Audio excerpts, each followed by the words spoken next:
Hello and welcome to the West Yorkshire Football Show.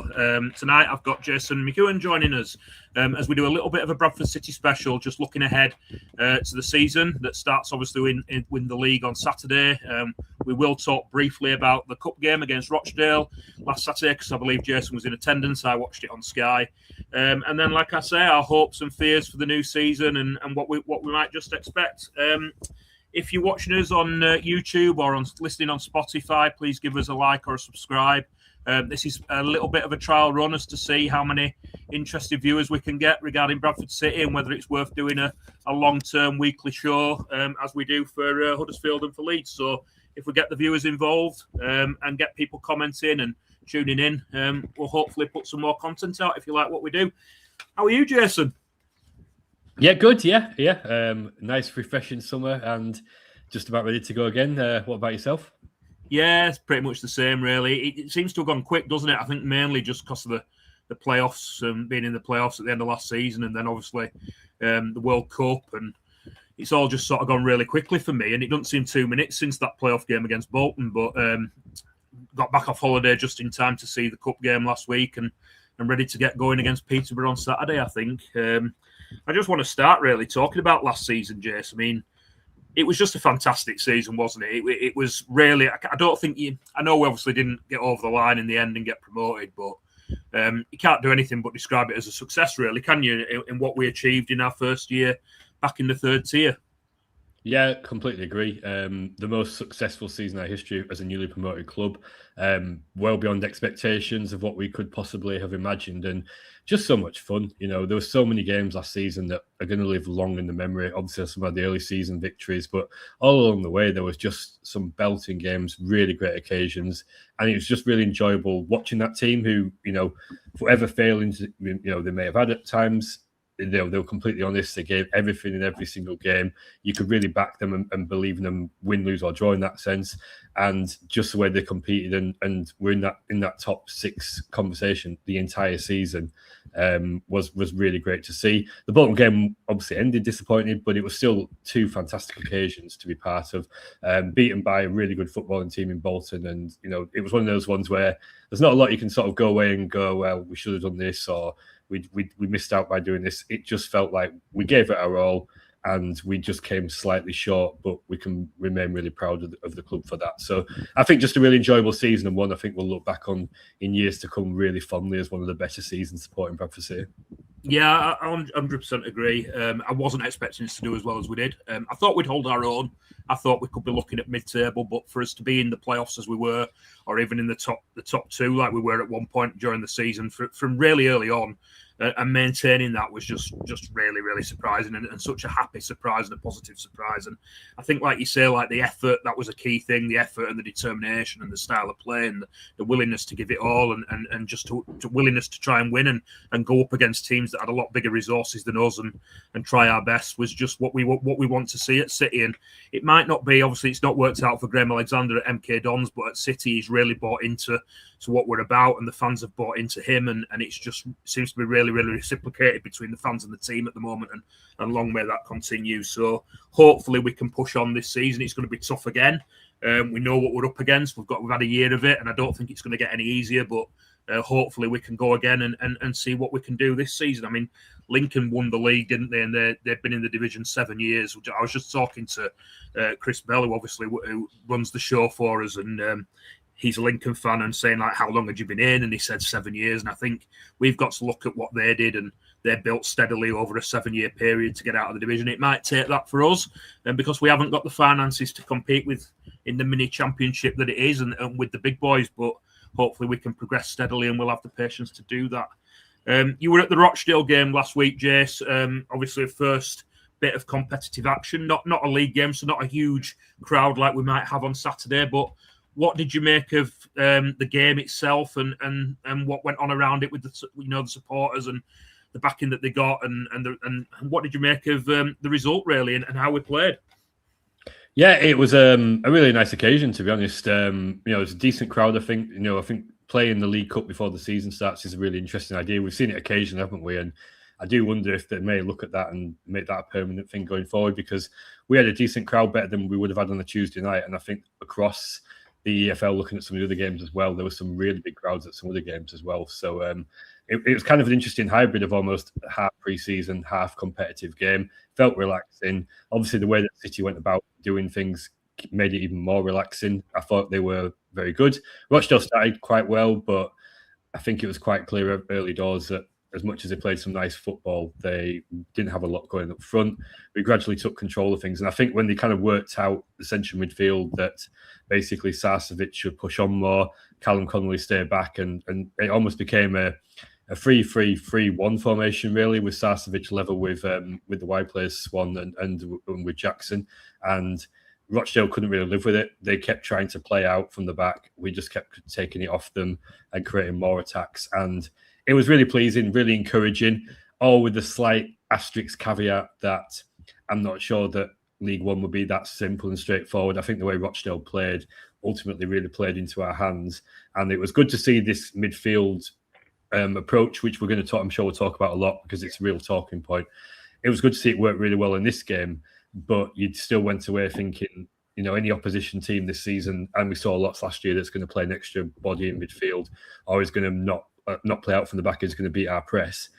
It does leave you a little bit worried that we could be in a little bit of trouble in those sort of circumstances. So it's not completely alleviating my kind of concerns, and I'm sure with the supporters as well. But in terms of what was in front of us and what to beat there, a really enjoyable day, a good performance. Should have had more goals, but it was just very relaxed and enjoyable. I mean, you watched it obviously as well, and on the TV. What was your thoughts on it? Yeah, I think I pretty much agree. I was fortunate because we were coming back from Scarborough, and I was hoping to pop into Valley Parade on the way back, but the family weren't happy with that. They were tired and wanted to get home, but I managed to walk in the door just before the game started, so I got to see it all on Sky. Like we were saying before we went live, Jace, it's good in that way that you can get a few games that we can do that now. I thought the first 10-15 minutes, Rochdale were quite lively. Created a few chances. The big lad that they had up front, Disareve, I'm not sure how you pronounce his name, but he's going to be a threat in League Two, I think. He's scored a lot of goals from in the conference. We've got to remember as well that Rochdale are full of confidence. They're used to winning games, so they're never going to come and be sort of shrinking violets. It'll be interesting to see how they do, obviously, now that McNulty's left and gone to Stockport. They're obviously under a new manager, so we don't know how that'll affect them. But as you say, as the game wore on and City grew into it, I thought we took over, especially in the second half. It did have a little bit of a feeling. I know what you're saying about the cup game starting on the Saturday before the season. That was something that happened. I think it was the year we got to the cup final they did it. And haven't done it since, but obviously they've tried it again this year. I think there's positives and negatives. I think, to me, watching it on the telly, it did feel a little bit like a pre-season friendly, which obviously it wasn't.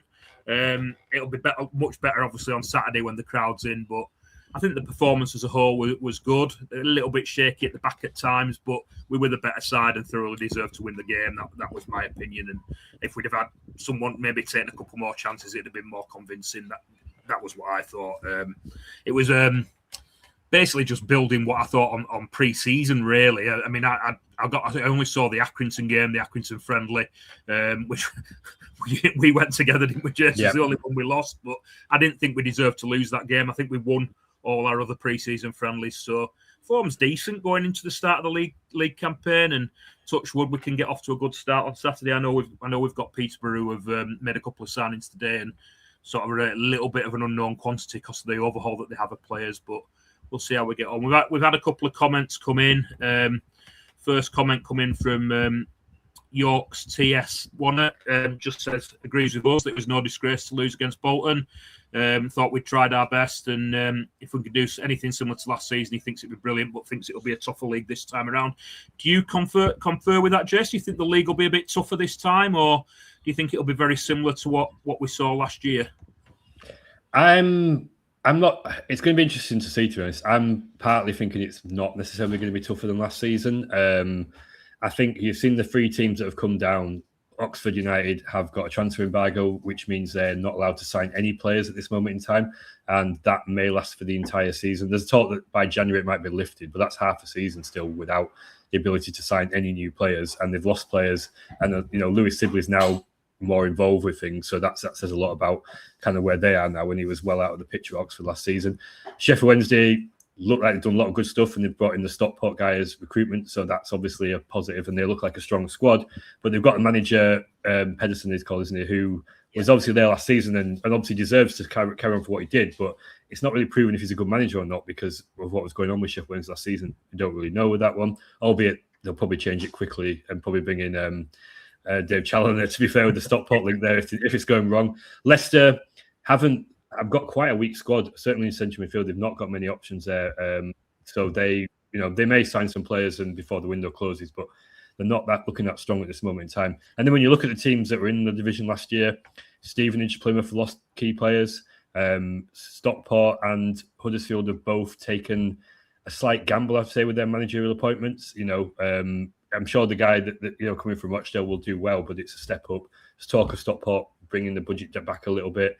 Huddersfield with Martin Drury, a guy we obviously know well at City. That could go one of two ways. It could be an inspired appointment. He's obviously really served his time now as Drury, had some great background, but he's never been a manager before. And we know what Huddersfield are like. They don't stick with managers very long, so it's a risky one.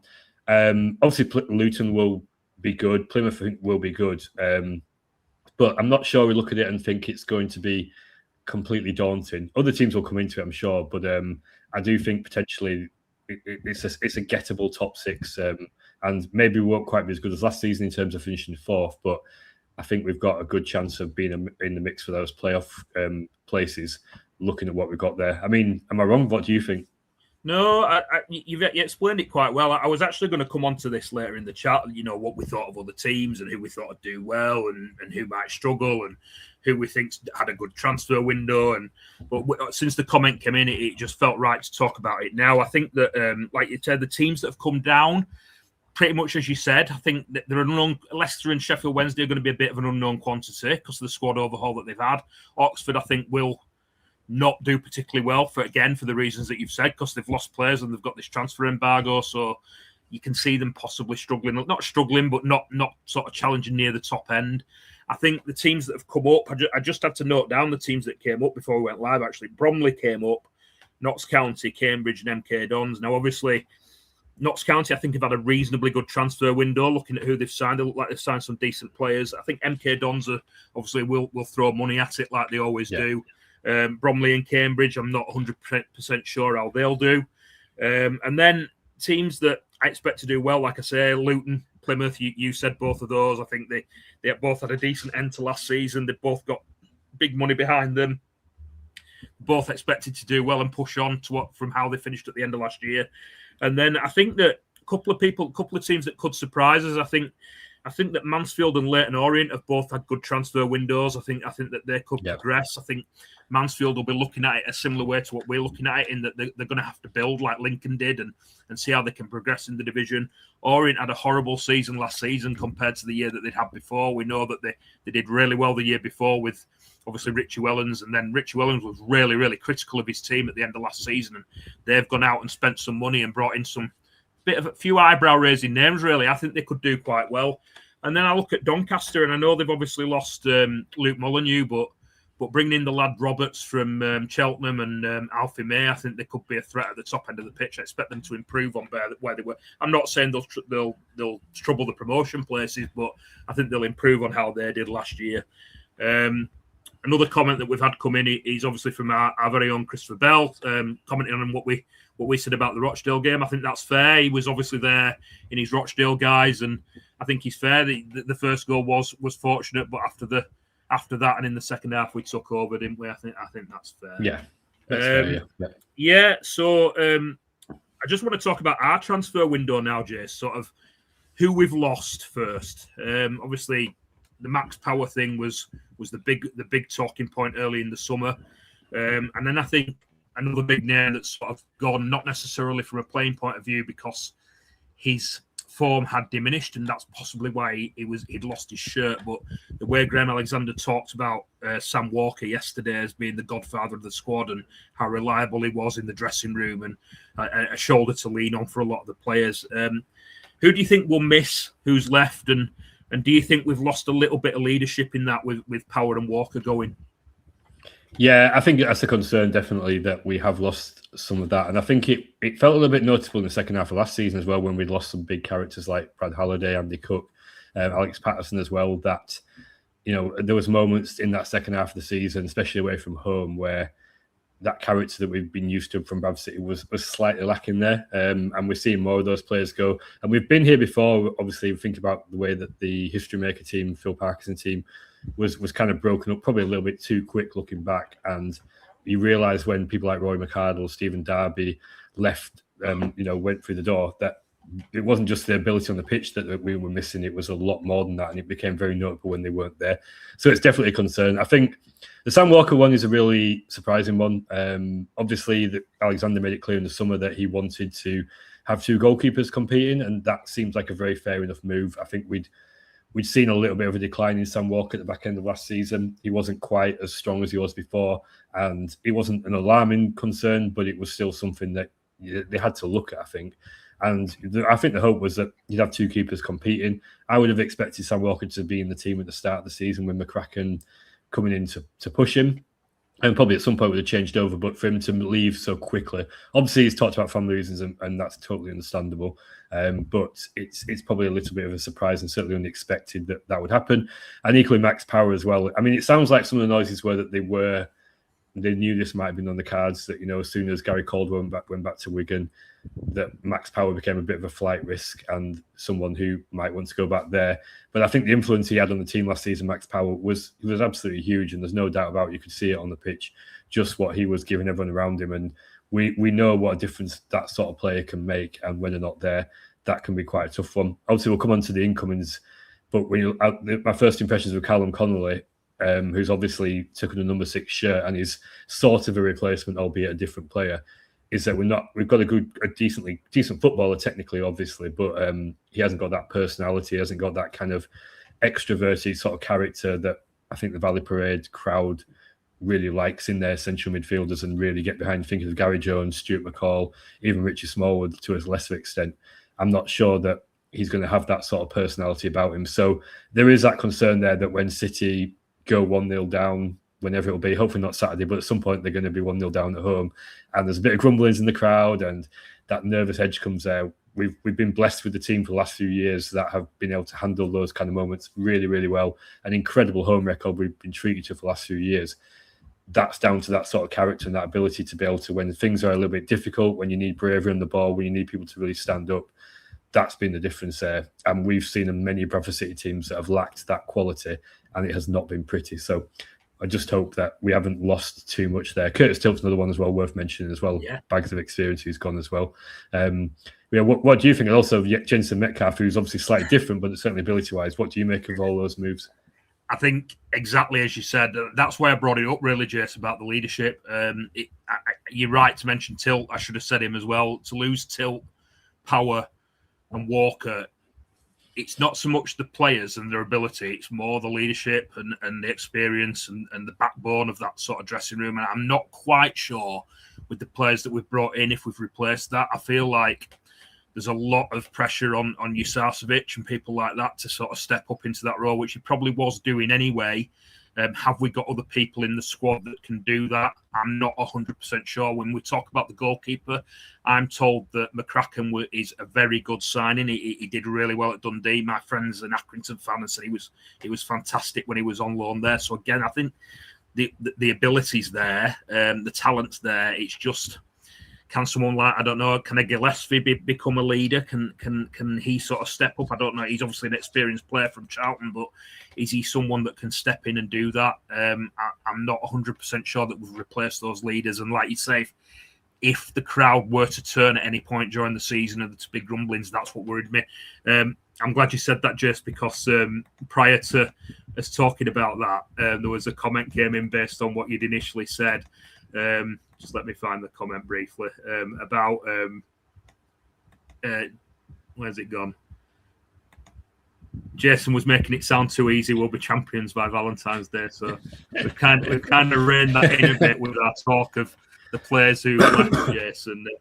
That is the main concern for me. Just the leadership in the group. I think the quality that we've brought in, and obviously we're going to talk about that next with obviously Phillips and coming in. I think he's a real talent. I'm excited to see him play. I think we've made a couple of other good signings as well, particularly up that top end of the pitch. I think Beasley will be a good player for us. Maybe he's someone that can be a leader. I'm not too sure, because having spoken to obviously Lou, who saw him play for Park Avenue, said the worry with him is if he misses chances and the crowd got on his back, his confidence will go, and that's a little bit of a concern. I mean, what do you make of the players that we brought in, both in terms of their ability, Jace, to sort of elevate the team, but also have we got anyone that's come in that can replace those leaders? I know there's a comment come in from, let me just find it. We've got quite a few comments come in. I mean, Ian says he's happy with the recruitment so far.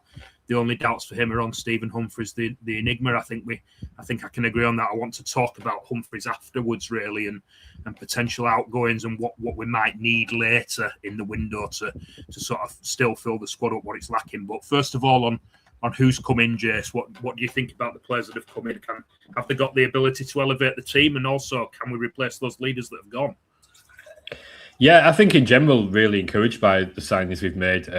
They look very smart, clever bits of work, and I think there's been a lot of clear effort to address some of the weaknesses we saw a little bit last season. Up front has been a challenge. I think ever since we moved to 3-4-3 and Andy Cook got the ACL injury, who sort of leads that line, and that's been a bit of a challenge. Callum Kavanagh did it for quite a while. We had Humphreys and Swan doing it last season, and people like Powell have come in and stuff like that. And we never really found that sort of solution of someone who can play up front there and get a good share of goals. Kavanagh, like I say, is probably the most successful, I would say. I would argue personally, and I don't think any City fan would be saying we should still be at the club. He left and that was the right thing to do.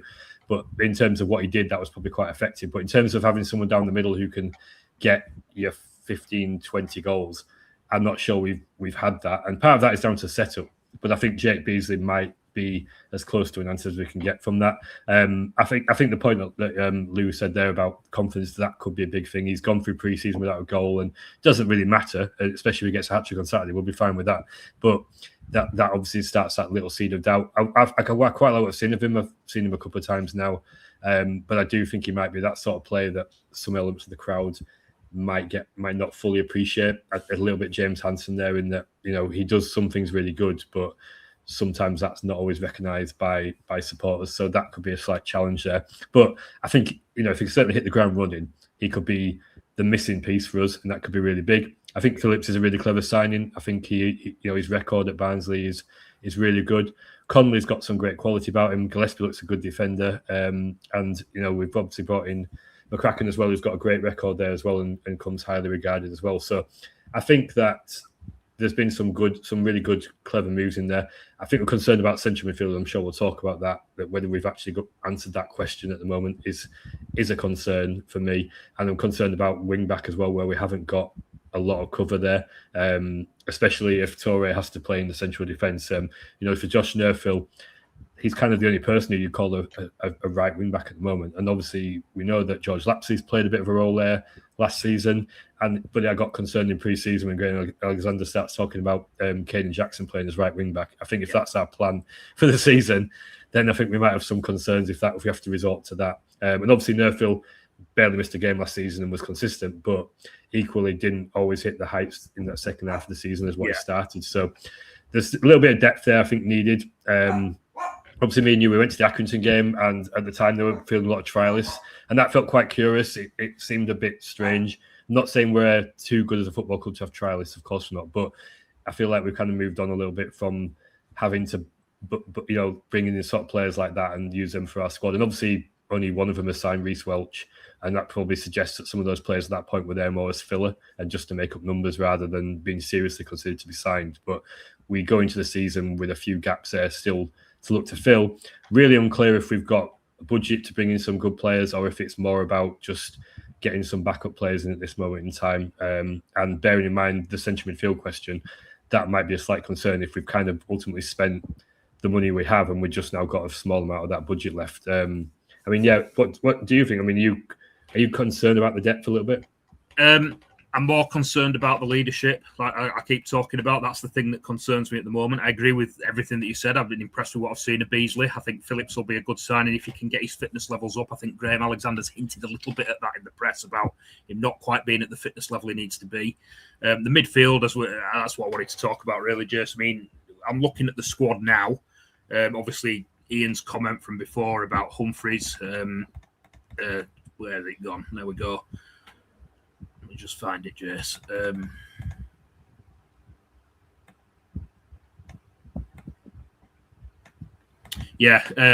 Obviously Ian put on about Humphreys.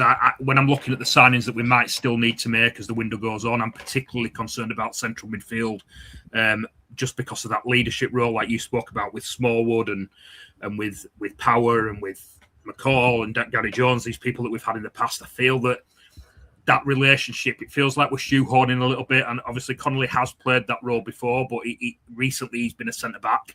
Graham Alexander has been quite vocal that he's brought him into playing in midfield. And obviously Sarcevic is now going to be going back into a role that he's not played for a few years. So that is a concern. And I think it's going to need a lot of work. And I would like to see a specialist brought in there. And I think you did right to mention the right wing-back role as well, because Josh Nerfield did play every game last year, but his form tailed off as the season went on, and I'm concerned that if that form continues, we haven't got a ready-made replacement to bring him in and take him out of the side and give him a rest and rebuild his confidence. I don't want to see a Lapsley or a Caden Jackson there. I want to see someone an out-and-out right wing-back who can come in and give Josh Nerfield a breather when he needs it.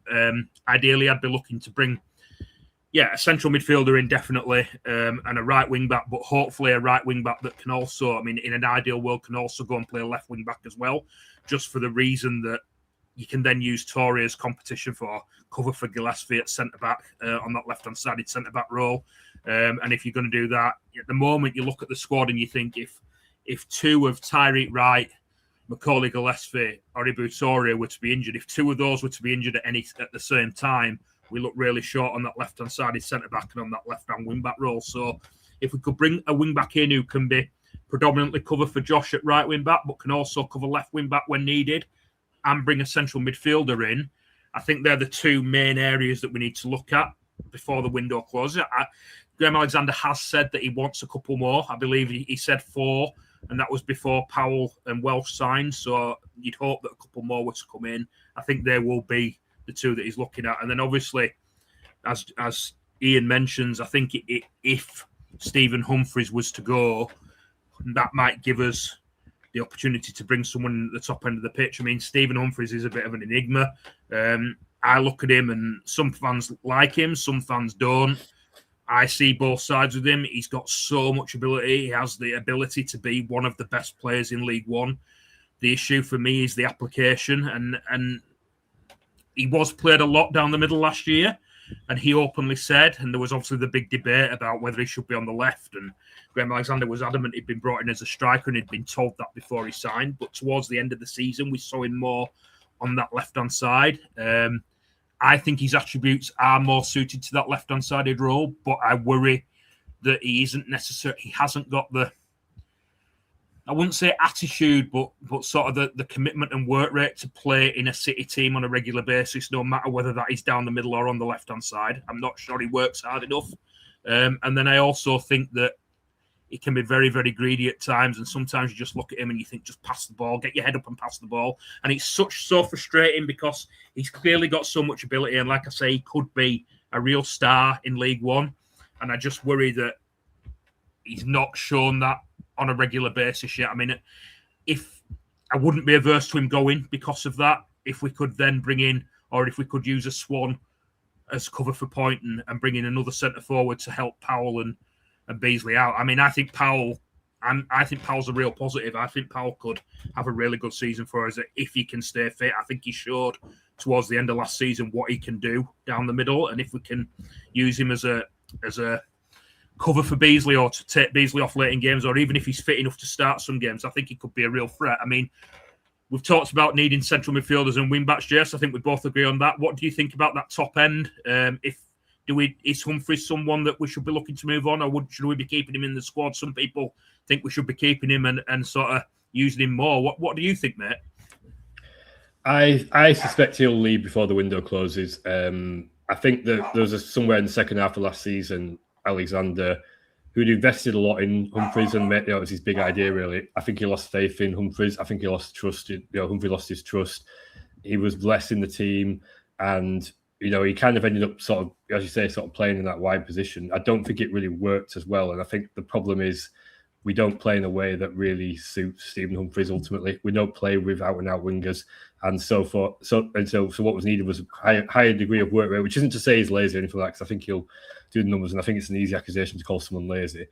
But I don't think he can get up and down the pitch in the same way that people like Bobby Poynton could do, and that was quite obviously a problem at that point there. I would say he's probably fifth choice striker at the moment, behind Beasley, behind Powell, behind Swan, and behind Caden Jackson. And if you look at him as a wide left player, he's probably fourth choice there, behind Poynton, Tyrek Wright, and Will Swan, who's playing there at this moment in time. So the prospects for him don't look great. He's not had a good pre-season, which he probably really needs to have one, and he hasn't had a good pre-season, especially when you compare him to Powell, like you say, who's had a really good pre-season. And he's probably on decent money. He's probably not happy there himself. He's got a whole sort of career track record, and I talked about this before. When we signed him last summer, he doesn't stick around anywhere for more than a season, really. It would be a surprise if he'd done the full 2 years at City, just because of his past record where he hasn't really done that anywhere else. And I suspect probably he would be an attractive proposition for other clubs in League One. Not necessarily top League One clubs, but I think there'd be a few clubs that might be quite happy to sign him. And it might be that unlocks a bit more budget for City. That means they can bring in that last sort of calibre signing, central midfielder, whatever that's going to be, that can help. I think looking at the options we've got up front, I'm not sure where he's going to play, and I'm not sure that Alexander feels he's going to really need him. So if someone came along now with an offer, I think he'd be, as the saying goes, biting their hand off, really, and probably best all round. I might be wrong. And like you, I don't dislike Humphreys. I think he's got a lot to offer. I think he's been a little bit unlucky slightly at City, in the sense that we've asked him to play a role there, and he's kind of done it to the best of his ability, but it's not really his game to be up front doing the channels. It's not really his strengths. And to then sort of turn around and retrospectively criticise him and say that, blame it on him, I think it's slightly unfair. So, if he does leave, I don't think we should be cheering him out the door or anything like that. And I think there's a good player there, but we've not quite unlocked it, and I don't think we are going to unlock it. And maybe it's time someone else has a go at trying to do that. I think that's pretty much where I'm at. I wouldn't be devastated if he stayed, but I think that there is something there with the rumoured wages that he's on that might free up the budget for when you can't think about the rumoured wages that he's on for the role he's likely to be playing in the team. I don't think that's a balanced element at the moment, and I would expect, like I said, if he was to go, that it would free up a bit of budget, not just for obviously we've talked about wanting the wing-back cover and a central midfielder, but we might replace someone, might replace him at the top end of the pitch with someone else. I mean, Paul's got in touch and said that that's the wrong one. He's actually sent two comments in as Paul, and the first one was that he feels the strength and depth at the top end of the pitch is really positive for us. I think that's fair. I think we look a lot stronger at the top end of the pitch than we've done before. I think he's right to point that out. And then his second one, obviously, being able to replace all the front three with three subs of equally ability game change against Rochdale without Humphreys and Lapsley's balls well for late goals. I think that's absolutely spot on. Yeah, I agree with what Paul's saying there.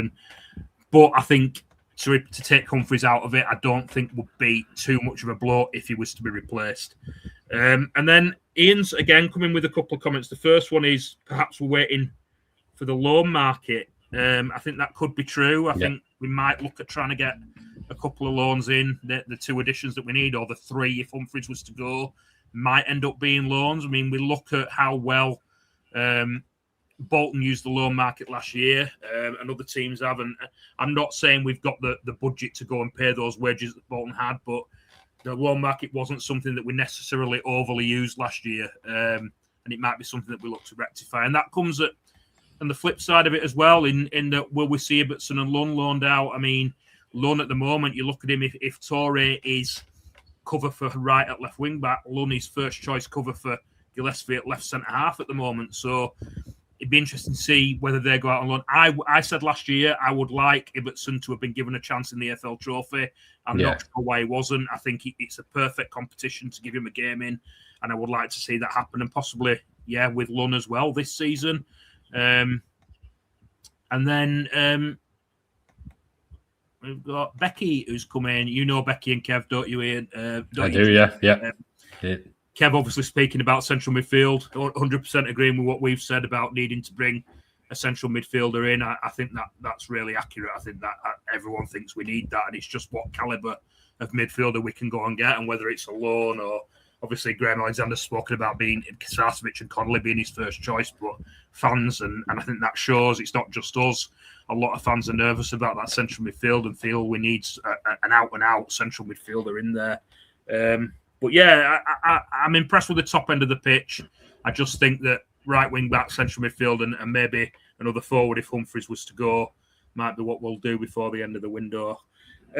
Just before we move on, I mean, I know we've talked about other teams who we think will do well, and what we're up against in League One, and we spoke about how Lincoln obviously probably a model for us to follow in that they were in the division for 7 years and built slowly and steadily because they didn't have.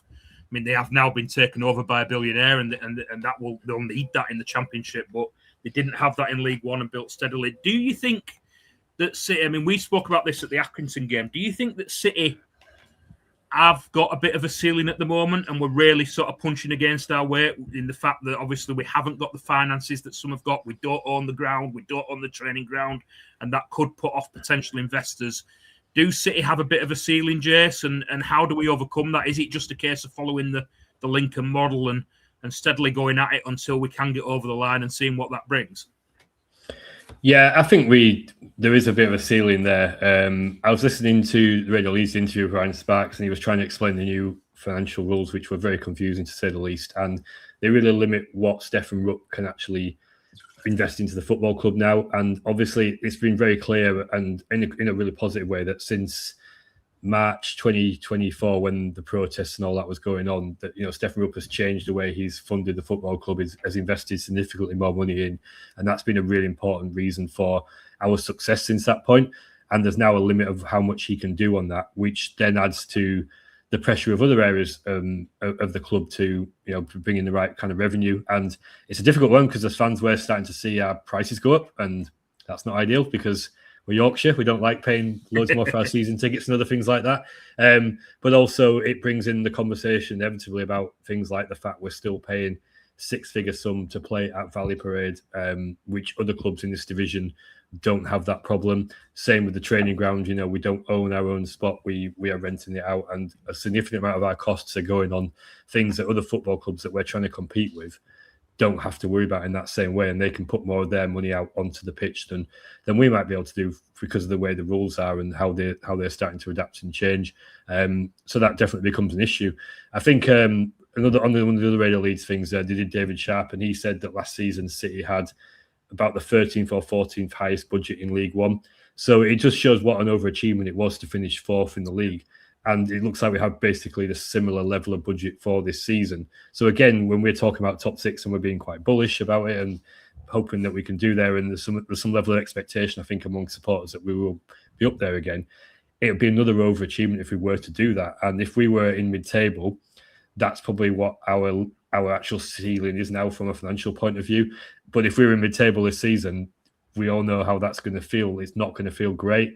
We're going to be a bit more critical. There'll be a certain debates, losing home more often, for example, things like that. It will all just feel a little bit less enjoyable. So even if City were par and punching that at their actual weight, it for us and the expectations we have as the supporters, and which have been raised last season, understandably and rightly so, it's going to be a little bit of a challenge there to do that. And we are relying on the club continually to overachieve. And it does show that, for all the criticism that has been given to the club's hierarchy in recent years, they are now a well-run football club. They are doing things really, really well. The results on the pitch speak for themselves. You don't overachieve in the way we have been doing by being a terribly run football club. So we know they're doing absolutely all they can do, really, at this moment in time. But there's a fear there maybe that sort of levelling off period. I think Lincoln's a good model to follow, not because I think for us it might be harder for us, the idea is to stay in this division for 7 years. I think we might grow a little bit impatient by that, but I think there should be something about building it up there, and I would certainly be advocating, and will be writing if needed,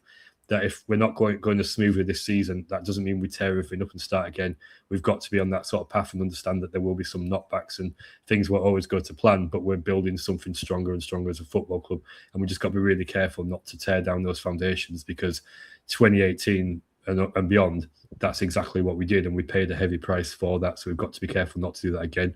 So that sounds a bit depressing.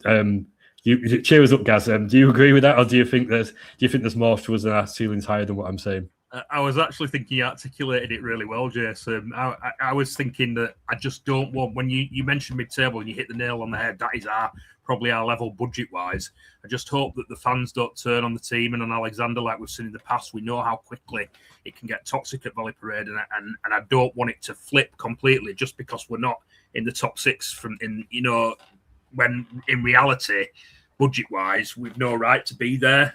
We are overachieving, and I think you make a good point in pointing out how well the club's run at the moment. The club are getting every ounce out of everything that they can, and that's worth pointing out. What a good job, obviously, Alexander and Luchetti are doing, and all the coaches, but obviously the people in the background as well that are eking everything out of the club that we can at the moment to get us punching above our weight. Because when you look at the other teams in the division, it's not just that they can afford to, they don't have to pay rent on Valley Parade and they don't have to pay rent on a training ground and they own them.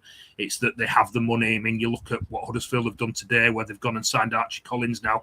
Archie Collins was linked with a lot of clubs in League One, and with rumours doing the rounds that his agent wanted £15,000 a week. Now, if that's what a team can go and do, we're not in a position where we do that. So not only are they not having to pay the rent that we're having to pay because they own things, they're also able to go and give players this money to recruit the players that we just can't do at the moment.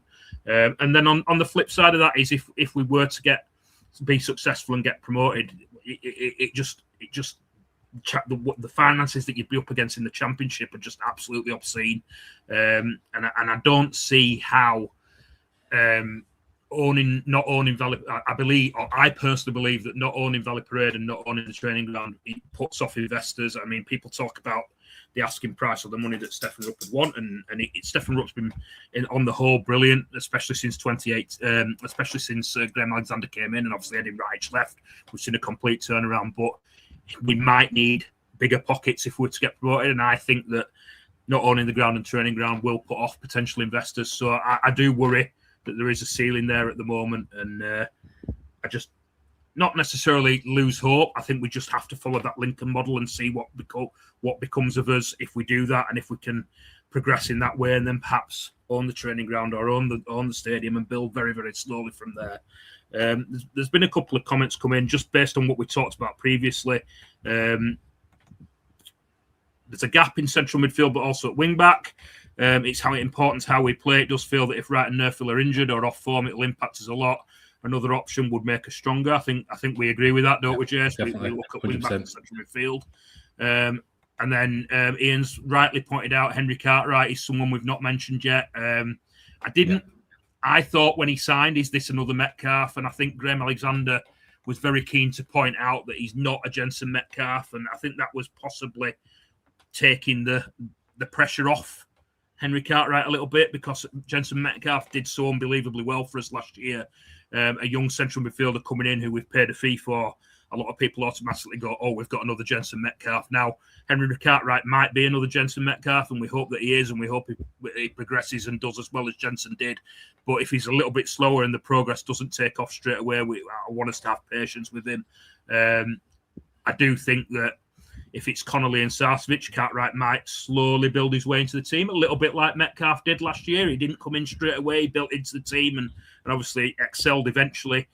Cartwright might follow a similar path, because at the moment it looks like it will be Sarcevic and Connolly with Cartwright and possibly Lapsley. He's the only other backup we've got for the central midfield at the moment, which is obviously why we want to see another one brought in. And then there were just a couple of comments based on what we talked about earlier. Chris said that he thinks Gillespie could take on some leadership. Obviously, that's what we were hoping when we were talking, weren't we? And York's TS Wanna also saying again about Gillespie being a good signing. Again, talking about his passing being a real strength. I think that could Absolutely. be, we spoke about that Accrington, didn't we, Jace? We spoke about how he's got a range of passing. He's a good striker with the ball. It might be another option for us in the way that Baldwin does. Obviously, people talk about how Baldwin can play that ball. Hopefully, Gillespie can do that as well, and that would be a real asset if we've got two players at the back that can play that, have that ball playing ability. It could be really possible, a real positive for us. And then Ian comes in, just based on what we're talking about, RM Bank waiting in the background. Who knows? We don't know anything about that. We don't know anything about what the future plans are. If they do have the finances to back us more long term, that'd be great. But let's see how this sponsorship of the ground goes. It is believed to be a very positive relationship and a good positive start at the moment. Let's see how that goes. So my concerns were just that, Jace. Like I said, the lack of leadership, and if we're not doing quite as well, or if we've been found out a little bit, like compared to how we played last season, I don't want the crowd to turn on Alexander and it to get toxic. And I think you agreed, and I welcome you saying that you will be writing articles to stress that point if we're mid-table and to have that patience. I think that's only right, Jason. I'll back you on that, and might even write an article for you myself. Thank you. Hopefully we'll come to that. But it's not you writing, but hopefully we'll have to write those kind of articles. But yeah, we have to be mindful. There's a big chance at some point. Yeah, exactly. We have to be patient and realise where we were in 2018 and where we've come from over the last 2 or 3 years. And if we're not quite at the standard that we were last year, hopefully we are, and hopefully we push on and build. But we have got worries, and if we're not, then we just need to be patient. That's my opinion. Just to finish off, then, mate, based on what we've said, and what's your expectation for the season? What's a good season for Bradford City? What do you think we can achieve this year? I mean, personally, I think we can aim for that top 6 again. I'm going to finish on a positive note. I think we're perfectly capable of doing that. We talked about the teams that we're up against, teams that have come down, the teams that have come up. There are teams with big finances, but I think we're perfectly capable, especially if we get a couple more players in with the right, not necessarily ability, but maybe leadership qualities I'd like to see. I think that would help. But what do you think, mate? What's a good season? What's your expectations, pal? Yeah, I'm very optimistic, I have to say. The closer we get to the start of the season, the more kind of bullish I feel about it, really. You know, I think, as he talked about, we look a lot stronger up front. We've got more options there. We didn't score enough goals last season. I think we had something like the 14th best goal record, which wasn't ideal for a team finishing 4th. And I suspect we'll get a lot more goals this season with the options we brought in. Defensively, we look just as solid. You know, I think Tilt, it was kind of sad to see Tilt go, but you know, there were certain games he was absolutely found wanted at the end of the season, not least the playoff games. And Gillespie looks like he could be a good signing. Goalkeeper, decent situation. Obviously, the midfield is that concern, but we've also got a manager in Graham Alexander who made his name as a central midfielder and had a long career in that and knows that position well. And if there was a problem early doors with that, I'd back him to sort of sort it out quite quickly and find a solution to that if there is a problem there. So, although I am definitely worried that I'm not at all convinced right now that a midfield partnership of Conley and Sarcevic is necessarily the right thing to do, because I think other teams will quickly latch onto that. I think if I'm proved right, it is the wrong thing to do, I think he'll fix it pretty quickly. I'd be confident in do that, really. So I think all the prospects there are good. I'm not sure we'll have the flying start we had last season. It might take a little bit of figuring it out. Obviously, we've got Peterborough on Saturday, who are heavily tipped to get relegated. And I wonder if some of the signings this week, they've seemed to be signing a flurry of reaction, is a bit of a reaction to that, of almost like, you know, everyone's writing us off, we better do something here, because they look a bit panicky and, you know, splashing that cash there. But then we've got games against Sheffield Wednesday and Plymouth and the Burnley game, obviously. And it could quite, you know, if we don't win on Saturday, it could suddenly be quite tricky then having these 2 tough away games after that. So I'm not sure we'll have the quite flying start, but I think we can be up there competing for the playoffs, and certainly at minimum finishing in that top 10 and having a real go from there. I don't think we can finish as high as 4th. There are some strong teams in there, no doubt about it, but I'm definitely confident that we can finish in that top 6 and go from there, really. And yeah, I think we're all set up really nicely to have a really good season. Yeah, I pretty much agree. And I'd like to finish on that note, Jace, because I think that's a really positive note to finish on. I agree. I think there's no reason we can't challenge for that top 6. And might not do quite as well as last year. We might have a slow start, but with a little bit of patience and the right tweaks from Alexander, get the couple of signings in that we need, I think we can have another good season. So fingers crossed. Right, we'll leave it there. Thank you, everybody, for tuning in. Thank you for all your comments. That's a real positive for us to get those comments in. It gives me hope that if I was to start a regular show for the West Yorkshire Football Show, maybe a weekly show, we might have the viewers that we need. If you like what we do, please give us a like and a subscribe and a retweet on Facebook, on Twitter, on or X as it's now called, and on YouTube. And we will hopefully see you again soon. Onwards and upwards with the West Yorkshire Football Show.